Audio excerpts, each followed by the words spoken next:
순복음 기쁨교회 7월 넷째 주일 예배를 하나님께 올려드리겠습니다.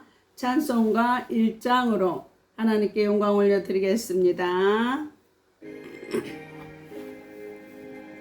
만복의 근원 하나님 온 백성 찬송 드리고 저 천사여 찬송하세 찬송 성부 성자 성령 아멘.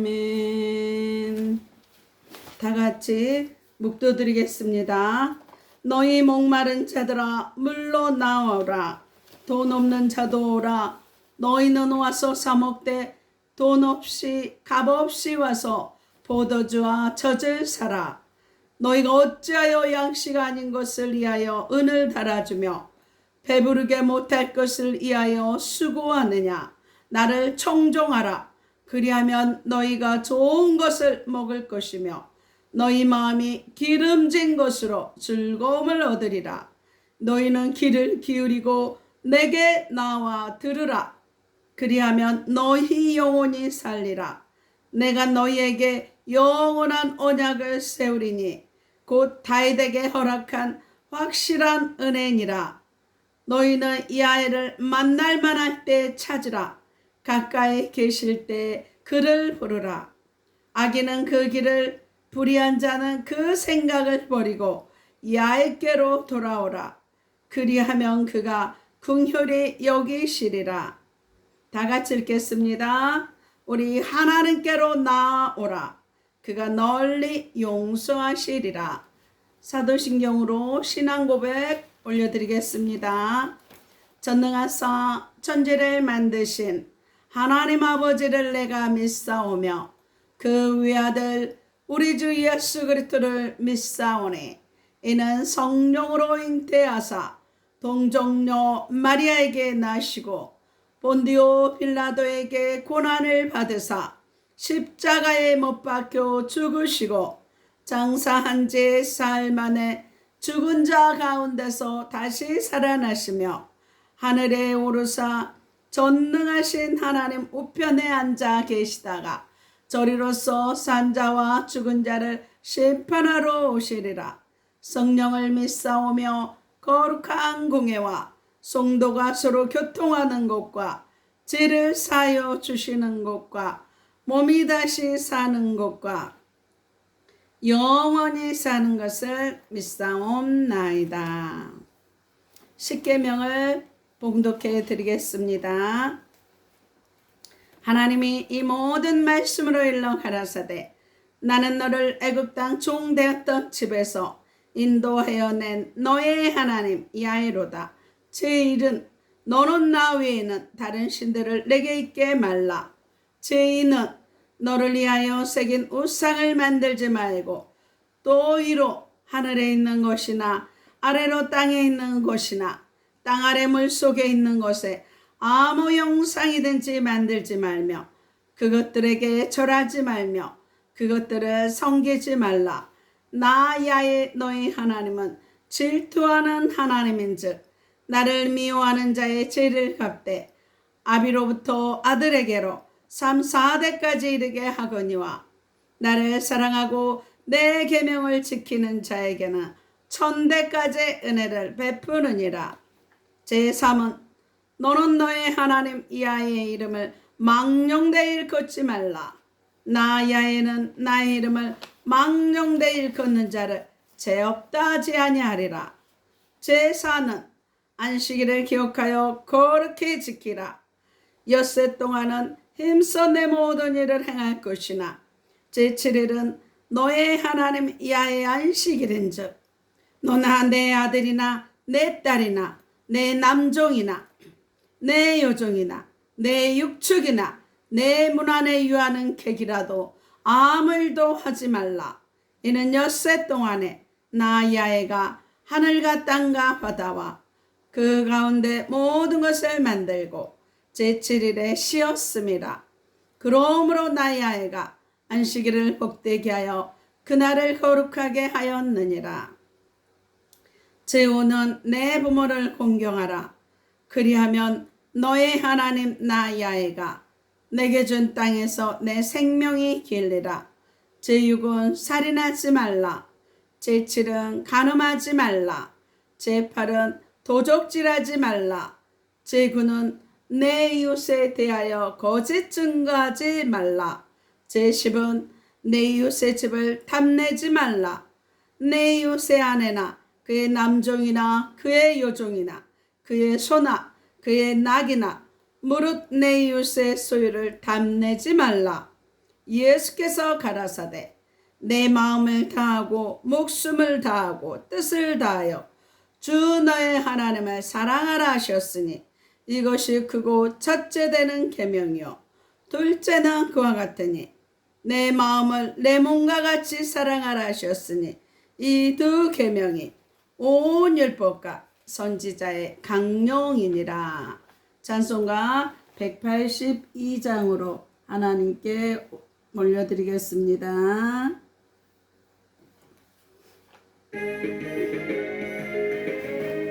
주의 십자가 보혈로 제세선 받기를 원하네. 내 죄를 씻으신 주의 이름 찬송합시다. 찬송합시다.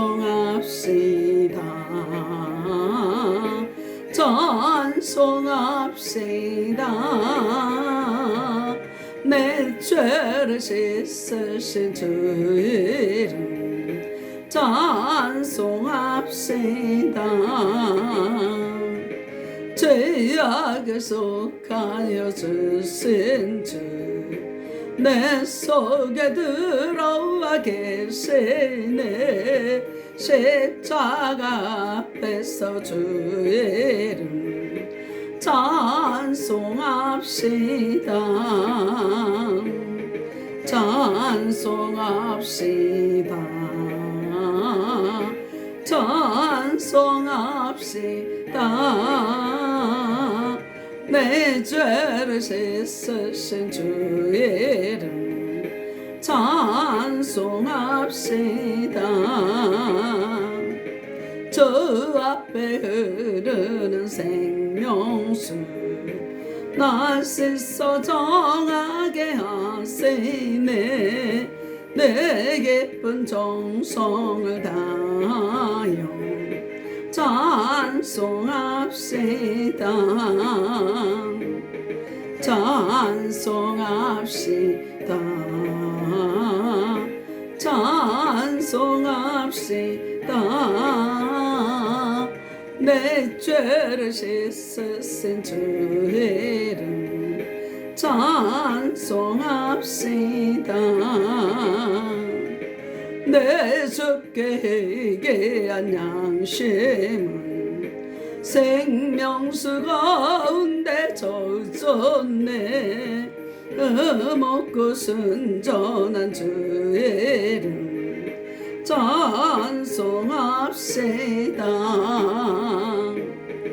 찬송합시다. 찬송합시다. 내 죄를 씻으신 주의 이름 찬송합시다.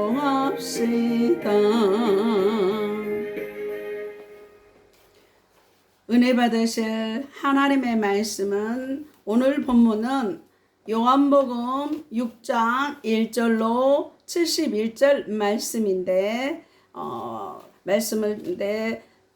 핵심 말씀을 보겠습니다. 핵심 말씀을 읽겠습니다. 26절로 40절 말씀입니다. 본문 말씀 중에서 핵심 말씀을 보겠습니다. 좋으신 하나님, 오늘 또 본문 말씀을 활짝 열어주시니 감사를 드립니다. 본문 말씀을 기름 부어주심을 감사를 드립니다. 생명의 떡이신 예수 그리스도를 먹고 마심으로 생명을 얻되 풍성히 얻는 복된 시간 되시게 하시니 감사를 드립니다. 이 시간도 방해하는 모든 악한 세력들 성령의 불로 소멸하시니 감사를 드립니다. 바람같이 불같이 생수같이 임하시고 운행하신 하나님을 의지하고 찬양하며 나사렛 예수 그리스도의 이름으로 기도드리옵나이다. 26절로 40절 말씀을 봉독해 드리겠습니다. 예수께서 대답하여 이르시되 내가 진실로 진실로 너희에게 이르노니 너희가 나를 찾는 것은 표적을 본 까닭이 아니요 떡을 먹고 배부른 까닭이로다. 썩을 양식을 위하여 일하지 말고 영생하도록 있는 양식을 위하여 하라. 이 양식은 인자가 너희에게 주리니 인자는 아버지 하나님께서 인치신 자니라. 그들이 묻되 우리가 어떻게 하여야 하나님의 일을 하오리까?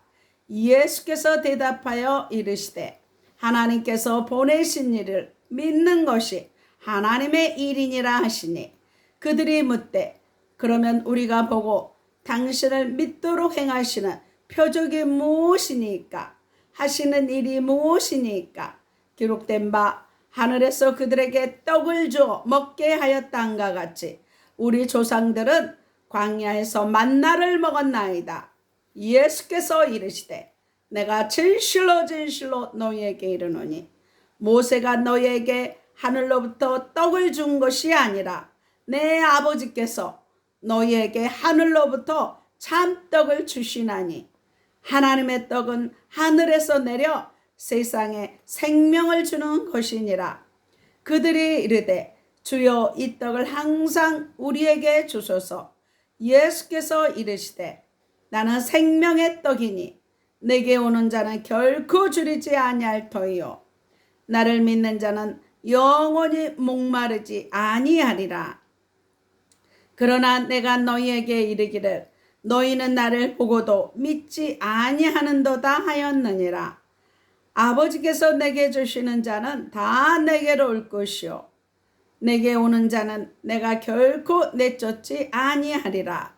내가 하늘에서 내려온 것은 내 뜻을 행하려 함이 아니요 나를 보내신 이의 뜻을 행하려 함이니라. 나를 보내신 이의 뜻은 내게 주신 자 중에 내가 하나도 잃어버리지 아니하고 마지막 날에 다시 살리는 이것이니라. 내 아버지의 뜻은 아들을 보고 믿는 자마다 영생을 얻는 이것이니 마지막 날에 내가 이를 다시 살리리라 하시니라. 아멘. 민수기 14장 28절 말씀에 내 귀에 들린 대로 행하리라 하셨습니다. 이 시간 선포하는 대로 이루어질 줄 믿습니다. 따라하겠습니다. 하늘문이 열렸습니다. 회개의 문이 열렸습니다. 구원의 문이 열렸습니다. 말씀의 문이 열렸습니다. 기도의 문이 열렸습니다. 찬송의 문이 열렸습니다. 전도의 문이 열렸습니다. 선교의 문이 열렸습니다. 소망의 문이 열렸습니다. 기쁨의 문이 열렸습니다. 임마누엘의 문이 열렸습니다. 사랑의 문이 열렸습니다. 감사의 문이 열렸습니다. 내 영안이 열렸습니다. 내 귀가 열렸습니다. 묶였던 거 풀렸습니다. 치유받았습니다. 응답받았습니다. 십자가의 보혈의 피로 내 모든 죄를 씻어주시고 천국으로 인도하시니 감사를 드립니다. 에베로 왕의 권세를 누리게 하시니 감사합니다. 항상 기뻐하라. 쉬지 말고 기도하라. 범사에 감사하라. 이는 그리스도 예수 안에서 너희를 향하신 하나님의 뜻이니라. 소망의 하나님이 모든 기쁨과 평강을 믿음 안에서 너에게 충만케 하사 성령의 능력으로 소망이 넘치게 하시니 감사합니다.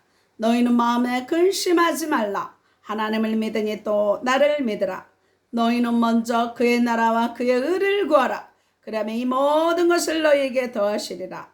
주의 영이 계신 곳에는 자유함이 있느니라. 예수께서 이르시되 내가 곧 길이요 진리요 생명이니 나로 말미암지 않고는 아버지께로 올 자가 없느니라. 내게 능력 주시는 자 안에서 내가 모든 것을 할 수 있느니라. 내 영혼이 잘된 것 같이 내가 범사에 잘되고 강건케 하시니 감사를 드립니다. 주 예수를 믿으라. 그리하면 너와 내 집이 구원함을 얻으리라. 오직 성령이 임하면 너희가 권능을 받고 예루살렘과 온 유대와 사마리아와 땅끝까지 이르러 내 증인이 되리라. 말씀합니다. 오늘 거룩하고 복된 주의 날에 저와 여러분에게 주시는 하나님의 말씀은 요한복음 6장 1절로 71절 말씀으로 생명의 양식되는 예수님, 생명의 양식되는 예수님이라는 제목으로 하나님의 말씀을 선포하겠습니다. 이 말씀이 선포될 때 생명의 양식 되시는 예수 그리스도를 먹고 마시며 생명을 얻되 풍성히 얻으시기를 나사렛 예수 그리스도의 이름으로 축원합니다. 요한이 복음서를 쓸 당시에는 이미 공관복음서가 널리 읽혀지고 있었습니다. 그래서 공관복음서에서 자세히 기록된 표적들을 요한이 굳이 상세하게 서술하지 않았습니다. 때문에 오늘 본문에 등장하는 오병이어의 기적의 배경을 잘 이해하려면 공관복음서 함께 읽어봐야 합니다. 누가복음 9장 10절에는 예수님께서 12 제자들의 전도보고를 받은 후 베세다라는 마을로 가십니다. 그 사실을 안 수많은 무리들이 예수님을 따라옵니다. 예수님께서는 그들을 외면치 않으시고 친히 영접하셔서 복음을 전파하시며 마태복음 14장과 마가복음 6장과 누가복음 9장에 병든 자를 고쳐주십니다. 그러던 중 날이 저물어 갑니다. 그때 제자들이 무리들을 마을로 보내어 거기 유하며 먹을 것을 사 먹이게 하는 것이 좋겠다고 건의합니다. 그러나 주님께서는 제자들의 요구에는 아랑곳하지 않으시고 너희들이 먹을 것을 주라고 명하십니다. 이런 예수님의 요구가 제자들에게는 황당하게만 느껴집니다. 제자들 스스로가 자신들이 봤을 때 도저히 그런 능력이 없었기 때문입니다. 그러나 예수님의 이러한 문제 제기는 자신이 이 땅에 오신 생명의 떡임을 적극적으로 밝히기 위한 방법이었습니다. 그럼 오늘 본문 말씀을 따라가면서 구체적으로 따라가면서 은혜 받겠습니다. 오늘 본문 말씀을 통해서 세 가지로 진리의 말씀을 주십니다. 첫 번째로 예수님은 생명의 표적이라 하십니다. 예수님은 생명의 표적이라 하십니다. 오늘 본문 6장 요한복음 6장 5절로 6절 말씀을 다 같이 읽겠습니다. 예수께서 눈을 들어 그 무리가 자기에게로 오는 것을 보시고 빌립에게 이르시되 우리가 어디서 떡을 싸서 이 사람들로 먹게 하겠느냐 하시니 이렇게 말씀하시면 친히 어떻게 하실 것을 아시고 빌립을 시험코자 함이었습니다. 예수님만 바라보고 쫓아왔던 무리들에게 절대적으로 양식이 필요했지만 그것은 아무것도 없는 빈들이었습니다. 그런 상황에서 예수님은 빌립을 향해 우리가 어디서 떡을 싸서 이 사람들로 먹게 하겠느냐고 물어보십니다. 빌립을 시험하기 위함입니다. 주님의 시험 앞에 빌립은 신앙 고백이 아닌 이성적 판단으로 말합니다. 7절 말씀을 다 같이 읽겠습니다. 빌립이 대답하되 각 사람으로 조금씩 받게 할지라도 200데나리온의 떡이 부족하리이다. 이렇게 말씀합니다. 인간적인 관점에서 볼 때 지극히 정당한 말입니다. 그러나 주님의 의도는 그의 신앙이 어느 정도인지 보고자 함이었지 이성적 판단을 요구한 것이 아니었습니다. 아직 빌립의 신앙은 인본주의의 틀을 벗어나지 못한 불신앙의 상태였습니다.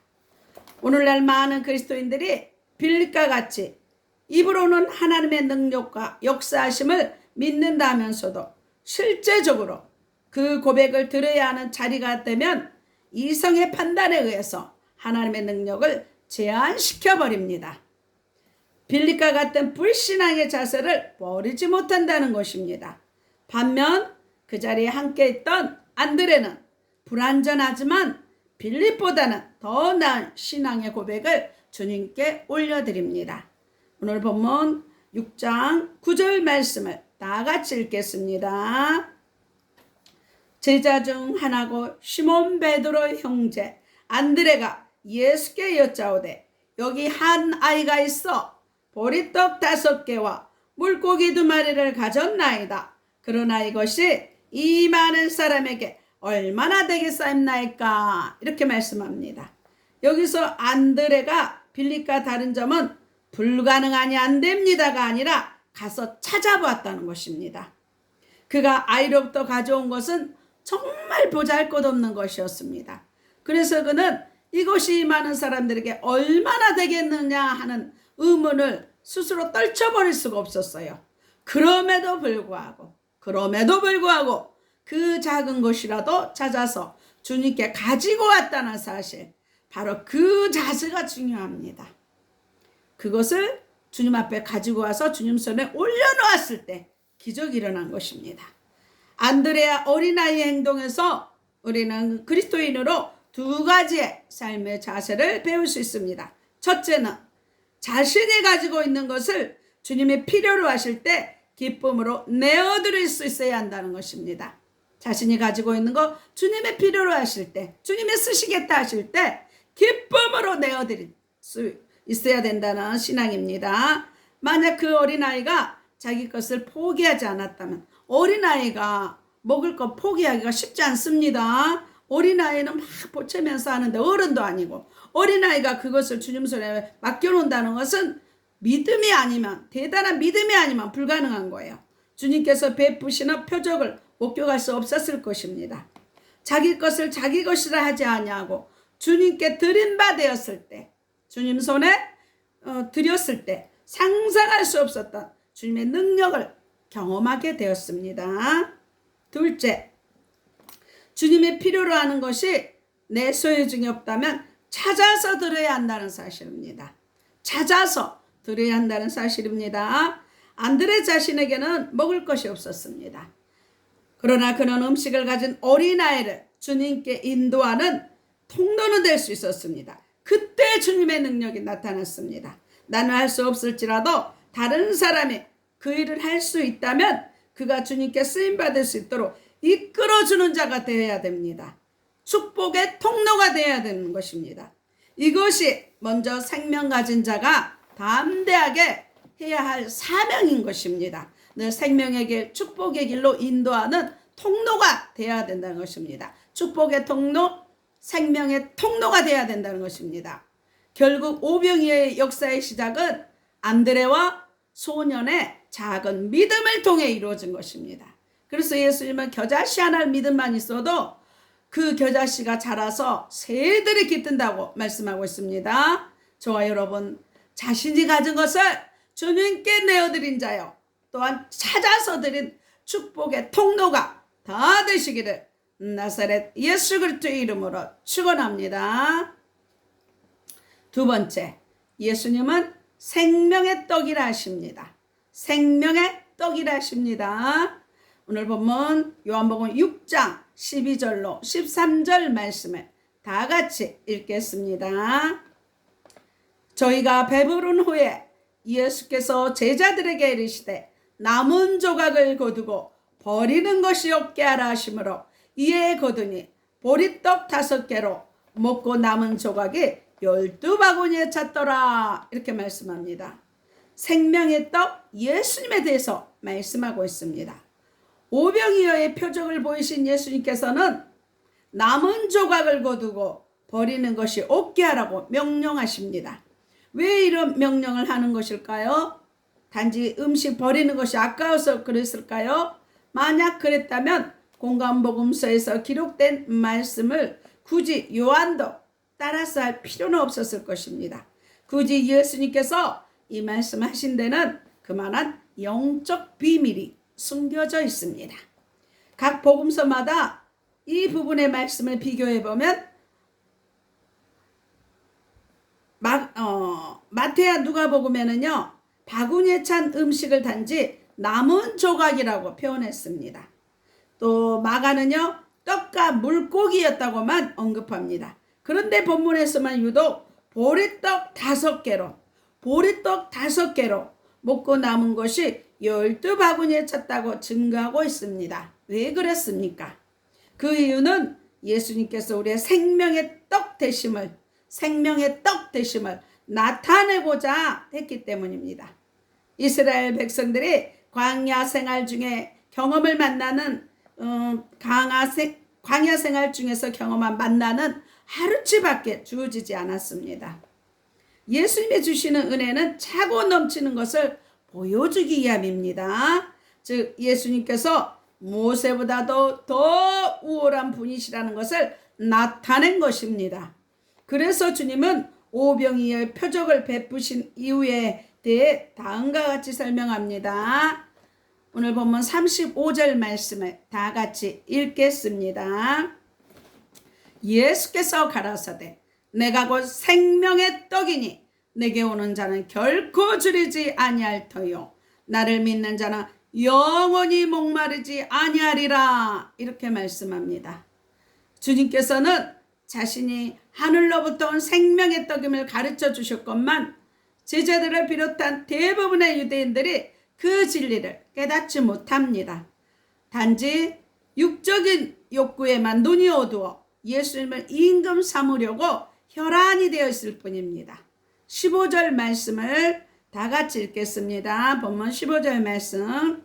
예수께서 저희가 와서 자기를 억지로 잡아 임금 삼으려는 줄을 아시고 다시 혼자 산으로 떠나가시니라. 이렇게 말씀합니다.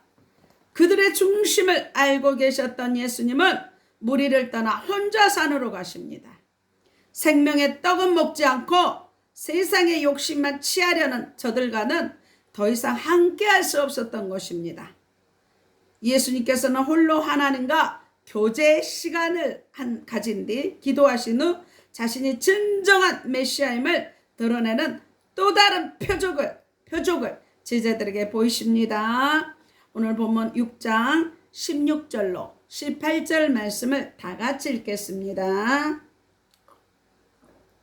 저물매 제자들이 바다에 내려가서 배를 타고 바다를 건너 가버나움으로 가는데 이미 어두웠고 예수는 아직 저희에게 오시지 아니하셨더니 큰 바람이 불어 파도가 일어나더라. 이렇게 말씀합니다.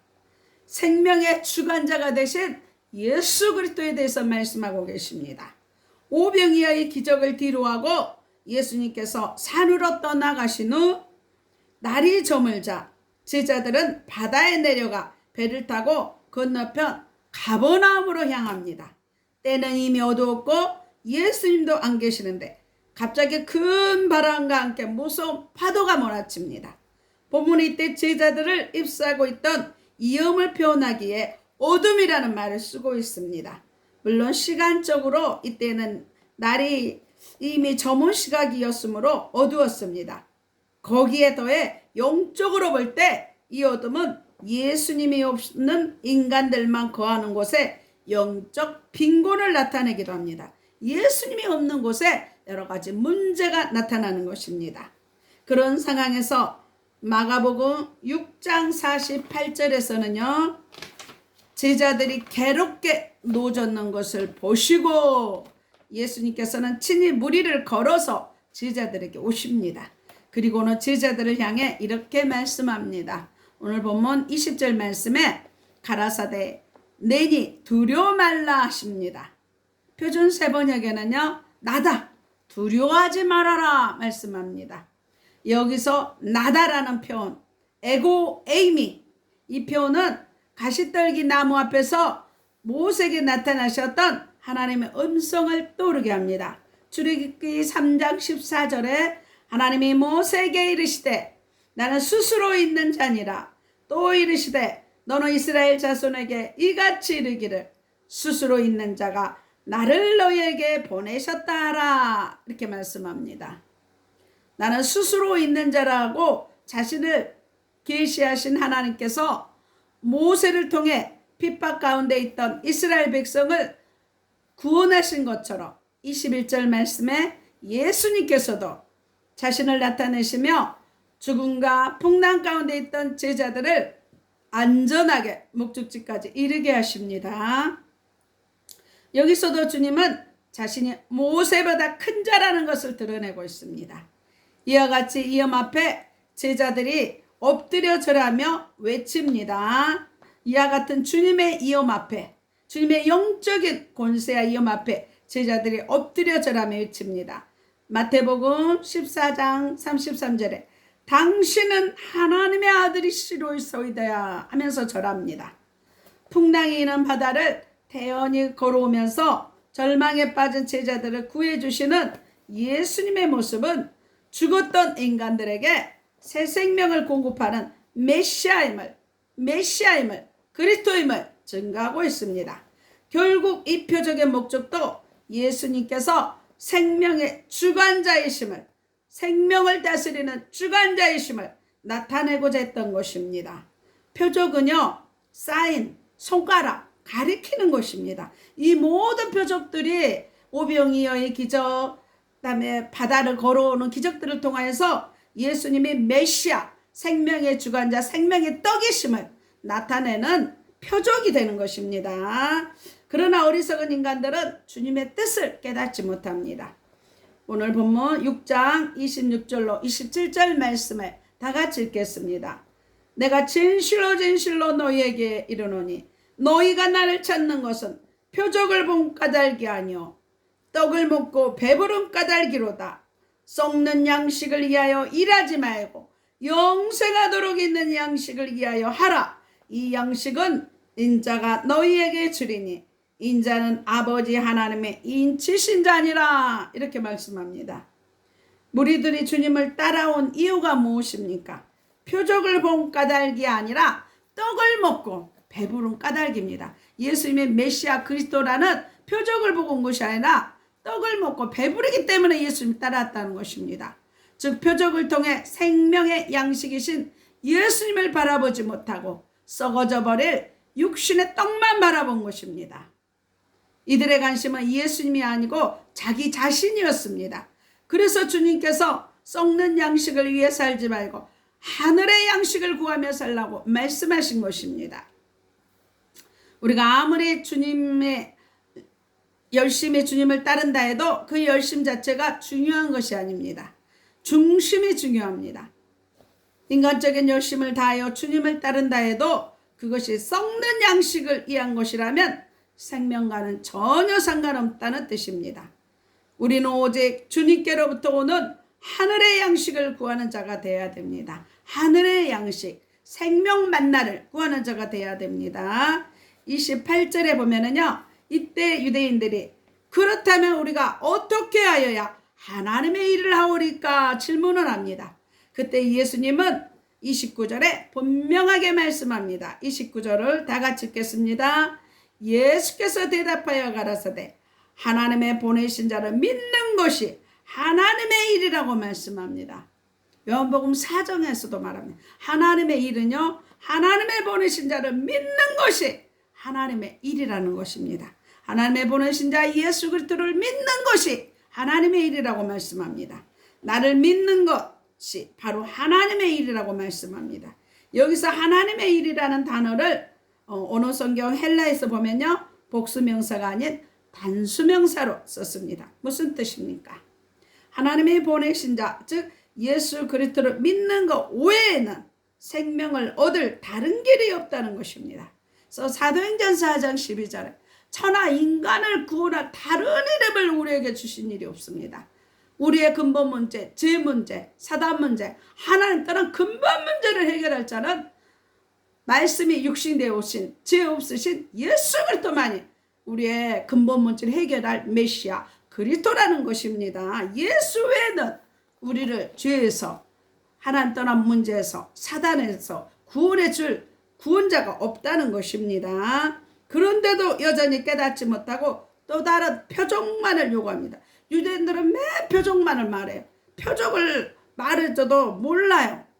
30절 말씀을 다 같이 읽겠습니다. 현대인의 성경에서는요. 그렇다면 우리가 보고 당신을 믿을 수 있도록 당신이 보여줄 만한 기적이 무엇입니까? 당신이 무슨 일을 하겠느냐 말씀합니다. 그래서 유대인들은 31절에 모세가 40년간 반복해서 만나를 주어 매일 먹게 한 것처럼 당신도 오병이어의 기적을 매일 베풀어 양식을 달라고 요구합니다. 32절에 그러나 하늘에서 내린 떡은 모세가 준 것이 아니라 내 아버지이신 하나님께서 주신 것이라고 주님은 선포합니다. 만나도 모세가 준 것이 아니라 하나님이 주신 생명 만나라고 선포하십니다. 이와 함께 만나를 먹은 자는 광야에서 죽었습니다. 그렇지만 내가 주는 생명의 떡을 먹는 자는 결코 죽지 않고 영생을 얻게 될 것이라고 증거합니다. 그래서 오늘 본문 말씀 33절과 50절 말씀은 똑같은 말씀입니다. 33절과 50절 말씀을 다 같이 읽겠습니다. 하나님의 떡은 하늘에서 내려 세상에게 생명을 주는 것이니라. 하나님의 떡, 예수님은 하늘에서 내려 말씀이 육신에 오셔서 세상에 생명을 주는 것이라 말씀합니다. 이러한 예수님의 말씀 앞에 34절에 주여 그렇다면 이 떡을 항상 우리에게 주소서 하고 애원합니다. 그 순간 너무나 확고한 음성으로 35절에 예수님은 자신을 확실하게 증거합니다. 35절과 48절 말씀이 똑같은 말씀입니다. 다 같이 읽겠습니다. 예수께서 가라사대 내가 곧 생명의 떡이니 내가 곧 생명의 떡이니 이렇게 말씀합니다. 예수님께서 자신을 생명의 떡이라고 하신 이유는 떡 양식을 먹지 않고는 그 누구도 살 수 없듯이 누구나 예수님을 받아들이지 않고는 살 수가 없다는 것을 말씀해 주시기 위함이었습니다. 그렇기 때문에 우리는 매 순간 생명의 떡이신 예수님을 먹음으로 주님이 내 안에 내가 주님 안에 거하는 삶을 살아가야만 하는 것입니다. 그래서 요한복음 15장 5절 말씀에 나는 포도나무요 너희는 가지니 저가 내 안에 내가 저 안에 있으면 이 사람은 과실을 많이 맺나니 나를 떠나서는 너희가 아무것도 할 수 없음이라 이렇게 말씀합니다. 누구든지 십자가에 못 박혀 피 흘려주신 이 예수 그리스도를 받아들이지 않으면 하나님의 자녀가 될 수가 없다는 거예요. 그래서 요한복음 1장 12절에 영접하는 자 곧 그 이름을 믿는 자에게 받아들이는 자에게 하나님의 자녀되는 권세를 주셨으니 이는 혈통으로나 육종으로나 사람의 뜻으로 나지 않았고 오직 하나님께로만 난 자라고 말씀합니다. 그래서 요한복음 3장 16절에 하나님의 세상을 이처럼 사랑하사 독생자를 주셨으니 이는 저를 믿는 자마다 멸망치 않고 영생을 얻게 하려 하심이라. 예수 그리스도를 믿고 영접하는 자에게 믿는 자에게 하나님의 자녀들 권세를 주시고 영생을 주셨어요. 요한복음 5장 24절에는 사망에서 생명으로 옮겼다고 성경은 분명하게 말씀하고 있습니다. 또한 그래서 예수님을 먹음으로 주님이 내 안에 내가 주님 안에 거하는 삶을 살아야 합니다. 계시록 3장 20절에 보면 볼지어다 내가 문 밖에 서서 두드리노니 누구든지 내 음성을 듣고 문을 여는 자는 나는 그로 더불어 먹고 그는 나로 더불어 살리라 말씀합니다. 예수 그리스도를 믿고 영접하면 하나님의 자녀들은 권세를 주시고 갈라디아 4장 6절 7절에 성령을 보내주셔서 아버지라고 부르십니다. 로마서 8장 14, 15절에 양자의 영을 보내주셔서 아버지라 부르게 하십니다. 또한 자신만이 아니라 생명의 양식이 무엇인지조차 모르고 세상의 양식만을 구하기 위해 살아가는 자들에게도 생명의 꼴을 먹여주어 그들도 마지막 날에 구원을 이룰 수 있도록 도와줍니다. 그것이 우리가 감당해야 할 유일무이한 사명입니다. 그래서 주 예수 그리스도의 복음을 증거해서 사망에서 생명으로 건지는 일에 성령의 도구로 사용받아야 되는 것이 저와 여러분의 사명입니다. 그래서 사도행전 1장 8절 오직 성령이 임하면 너희가 권능을 받고 예루살렘과 온 유대와 사마리아 땅끝까지 이르러 내 증인이 되리라. 성령 충만한 증인이 되는 것입니다. 때를 얻든지 못 얻든지 늘 복음을 증거하라고 디모데전서 4장 2절에는 말씀하고 있습니다. 그래서 오늘 본문 말씀 38절과 39절에는 내가 하늘로서 내려온 것은 내 뜻을 행하려 함이 아니요 나를 보내신 이의 뜻을 행하려 함이니라. 나를 보내신 이의 뜻은 내게 주신 자 중에 내가 하나도 잃어버리지 아니하고 마지막 날에 다시 살리는 이것이니라. 이렇게 말씀합니다. 저와 여러분 이 생명의 복음을 증거해서 많은 영혼들을 살리는 증인이 되어야 한다는 것입니다. 저와 여러분 생명의 양식을 먹여주어서 영생을 주며 살리는 성령 충만한 증인이 되시기를 나사렛 예수 그리스도의 이름으로 축원합니다. 세 번째로 생명의 떡을 택한 자라 하십니다. 생명의 떡을 택한 자라 하십니다. 41절 말씀에 이 엄청난 생명의 말씀 앞에 유대인들은 무릎을 꿇고 감사드리는 것이 아니라 오히려 예수님에 대해 수군거리기 시작합니다.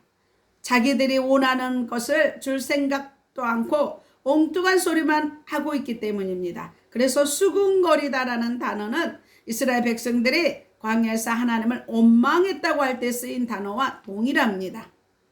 즉 유대인들은 지금 자신들의 뜻대로 행하지 않는 예수님을 바라보며 원망하고 있는 것입니다. 그때 주님께서 45절에 수군거리지 말라고 명하십니다. 원망치만 말고 제발 생명의 말씀 좀 들으라는 것입니다. 그러면서 주님은 매우 인상적인 은유를 사용하여 생명 가진 자가 될 것을 말씀하십니다. 53절 말씀을 다 같이 읽겠습니다. 예수께서 이르시되 내가 진실로 너에게 이르노니 인자의 살을 먹지 아니하고 인자의 피를 마시지 아니하면 너희 속에 생명이 없느니라. 이렇게 말씀합니다. 예수님께서는 유월절 양을 염두에 두시고 인자의 살과 피에 관해서 말씀하십니다. 여기서 살은 예수님의 말씀을 의미합니다. 요한복음 1장 14절에 말씀의 육신이 되어 우리 가운데 거하심에 우리가 그 영광을 보니 아버지의 독생자의 영광이요 은혜와 진리가 충만하더라. 말씀이 육신이 돼서 오셨다 그랬어요. 그래서 살은 예수님의 말씀입니다. 피는 예수님의 보혈을 뜻합니다. 따라서 참 생명을 얻기 위해서는 예수님의 살, 말씀과 피, 보혈을 먹고 마심으로 예수님과 완전히 연합되어 유기체적인 관계를 형성해야 됩니다. 늘 예수님의 하나님의 말씀을 먹고 전신갑주를 입고 예수의 피를 씻고 바르고 덮고 뿌려야 되는 것입니다. 구약에 제가 말씀한 짐승들의 피를 단 사면에 완벽하게 뿌렸듯이 늘 예수의 피를 뿌리고 바르고 덮고 해야 된다는 것입니다. 이런 관계가 이루어질 때 예수님의 생명이 나의 생명이 되고 예수님의 목적이 나의 목적이 되고 예수님의 꿈이 나의 꿈이 되고 예수님의 뜻이 나의 뜻이 되는 것입니다. 그러나 주님께서 이 말씀을 하시자 많은 사람들이 부담을 느끼고 떠나가기 시작합니다. 제자 중 여럿이 듣고 말하되 60절과 66절에는요. 이 말씀은 어렵도다. 누가 들을 수 있느냐 한데 이러므로 제자 중 많이 물러가고 다시 그와 함께 다니지 아니하더라 말씀합니다. 그래서 예수님 승천하실 때도 500명이 보는 가운데 승천하셨지만 10일을 견디지 못하고 380명이 도망갑니다. 120명이 사도행전 1장 14절에 마음을 아파해서 전혀 합심하여 기도했을 때 오순절 마가 다락방에 성령의 불의 역사가 일어나는 것입니다. 그래서 신앙은요 오래 참고 인내할 때 하나님의 역사를 맛보게 되는 것입니다. 표적을 보고 따르던 많은 사람들은 예수님의 말씀을 듣고 계속 따라갈 것인가 아니면 되돌아갈 것인가 하는 선택의 갈림길에 놓이게 됩니다. 결국 많은 고민 끝에 그들은 예수님을 떠나버립니다. 예수님의 말씀대로 사는 것이 어렵게만 느꼈기 때문에 도저히 순종할 엄두가 나지 않은 것입니다.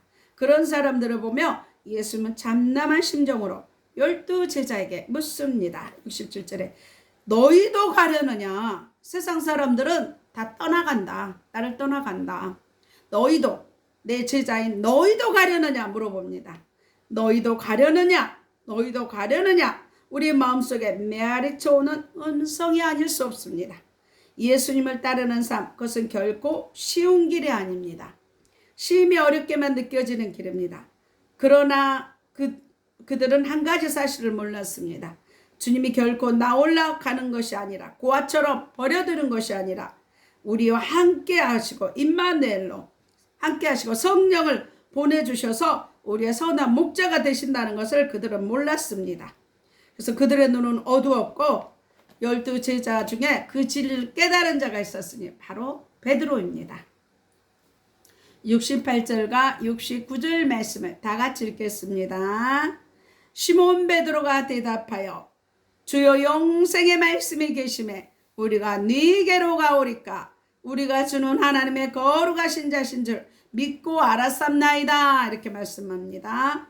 나 동행해 주시는 주님이 여기 계신데 우리가 어디로 간단 말씀입니까? 오직 당신만 믿고 따르겠습니다. 너무나 감격적이고 찬란한 고백입니다. 물론 베드로는 지금 이 순간 절대 완벽한 사람이 아닙니다. 또 배신의 늪에 빠지기도 합니다. 그러나 실패의 자리에서 방황할 때도 요한복음 21장 7절에 주시라는 음성 한마디에 자신의 모든 허물을 뒤로하고 미친 듯이 주님을 향해 달려갈 수 있는 자가 베드로였습니다. 그것이 베드로가 예수님의 수제자가 될 수 있었던 비결이었습니다. 그런데 이 베드로의 고백에 동참하지 못한 제자가 한 명 있었습니다. 가룟 유다입니다. 그는 생명의 표적을 통해 베드로처럼 예수 그리스도를 바라보지 않고 끝까지 교묘하게 자신의 욕심만 쫓아 살다가 예수님을 파는 일을 합니다. 이것이 두 제자 사이의 결정적인 다른 점이었습니다. 이제 주님께서 저와 여러분을 향해 말씀합니다. 너희도 가려느냐? 너희도 가려느냐? 이러한 주님의 음성 앞에 저와 여러분들도 베드로처럼 영생의 말씀이 여기 계신데 내가 어디로 가겠습니까? 51절 말씀에 나는 하늘로서 내려온 산떡이니 사람이 이 떡을 먹으면 영생하리라 말씀처럼 아무리 어렵고 힘들어도 오직 당신만을 따르겠습니다. 그리하면 생명의 떡을 먹는 자가 되겠습니다. 라고 고백하여 많은 영혼들을 생명을 먹고 풍성히 먹어서 많은 영혼들을 주께로 인도하는 복음 전도자들이 다 되는 저와 여러분들이 되시기를 나사렛 예수 그리스도의 이름으로 축원합니다. 아픈 곳에 손을 얹으시기 바랍니다. 그가 찔림은 우리 허물을 인하며 그가 상함은 우리의 죄악을 인함이라. 그가 징계를 받음으로 우리가 평화를 누리고 그가 채찍에 맞음으로 우리가 나음을 입었다 말씀하셨습니다. 저희들 채찍에 맞음으로 나음을 잊게 하시니 감사합니다. 피 묻은 손으로 안수하시어 깨끗게 치유하심을 감사합니다. 의식무의식 잠재의식 속에 있는 악한 영을 예수의 피로 소멸케 하시니 감사합니다. 살 속에 피 속에 뼈 속에 있는 악한 세력들 예수의 피로 소멸케 하시니 감사합니다. 내 영혼이 잘된 같이 범사가 잘되고 강건케 하시니 감사합니다. 눈동자처럼 안전하게 지키시니 감사합니다. 자녀들 믿음의 최고의 배우자를 허락하시니 감사합니다. 마음의 불안증, 우울증, 마음의 병 깨끗하게 치유하시고 주님의 평안과 기쁨을 허락하시니 감사합니다. 머리에서 발끝까지 온몸의 기관들이 정상으로 회복되게 하시니 감사합니다. 비만의 영 예수의 피로 소멸케 하시니 감사합니다. 내 세포가 정상화되어 지혜와 총명이 넘치게 하시니 감사합니다. 시력과 청력이 비염이 정상화되게 하시니 감사합니다. 지방간 간경화 깨끗하게 하시니 감사합니다. 심장과 신장, 폐가 정상으로 회복되게 하시니 감사합니다. 고혈압, 당뇨, 고지혈증, 동맥경화증에서 자유케 하시니 감사합니다. 이면과 불면증에서 온전히 치유받게 하시니 감사합니다. 아토피와 무전 모든 피부병에서 깨끗게 하시니 감사합니다. 혈전은 정상 회복되며 예수의 피가 흐르게 하시니 감사합니다. 각종 암은 예수의 피로 소멸케 하시니 감사를 드립니다. 허리 무릎 통증 사라지고 자유케 하시니 감사합니다. 갑상선 깨끗게 하시니 감사합니다. 치매의 저주에서 예수의 이름으로 자유케 하시니 감사합니다. 관절 마디마디마다 치료하시고 구하지 못한 것도 깨끗이 치료하시니 감사합니다. 분초마다 성령 충만하여 새 힘이 넘쳐나게 하시니 감사합니다. 애물기도입니다. 십자가로 가난과 저주를 담당하신 주님, 애물들은 손길이에 복 내려주시사 하늘 보좌를 열리는 예물, 하나님께 영광 올리는 애물드리게 하시니 감사합니다. 주라 그리하면 너에게 흔들어 넘치도록 후회한게 주리라 하시니 감사합니다. 모든 쓸 것을 풍성히 채우시니 감사합니다. 드려진 각종 예물 위에 주의 선하신가 인자하심이 넘쳐서 교회와 가정과 자녀와 사업장 되게 하시니 감사를 드립니다. 이 모든 것을 나사렛 예수 그리스도의 이름으로 기도드리옵나이다. 주기도문 하시고 축도로 예배를 마치겠습니다. 하늘에 계신 우리 아버지여, 이름이 거룩히 여김을 받으시오며 나라 임하옵시며 뜻이 하늘에서 이룬 것 같이 땅에서도 이루어지이다. 오늘날 우리에게 일용할 양식을 주옵시고 우리가 우리에게 죄 지은 자를 사해 준 것 같이 우리 죄를 사해 주옵시고 우리를 시험에 들게 하지 마옵시고 다만 악에서 구하옵소서. 대개 나라와 권세와 영광이 아버지께 영원히 있사옵나이다. 이제는 예수 그리스도의 은혜와 하나님의 사랑과 성령의 교통하심이 아프리카 가나안 교회와 진도소망 교회와 울릉소망 기도원과 광주 기쁨 교회와 강화 임마누엘 교회와 서울 주사랑 교회와 서울 영광 교회와 서울 창동 교회와 광주 기쁨 교회와 오산 신학교와 예사랑 교회와 방송을 듣는 모든 자들이 이제부터 영원토록 함께 있을지어다. 하나님 앞에 영광의 박수 올려드립니다. 사랑하고 축복합니다. 다음 주에 뵙겠습니다.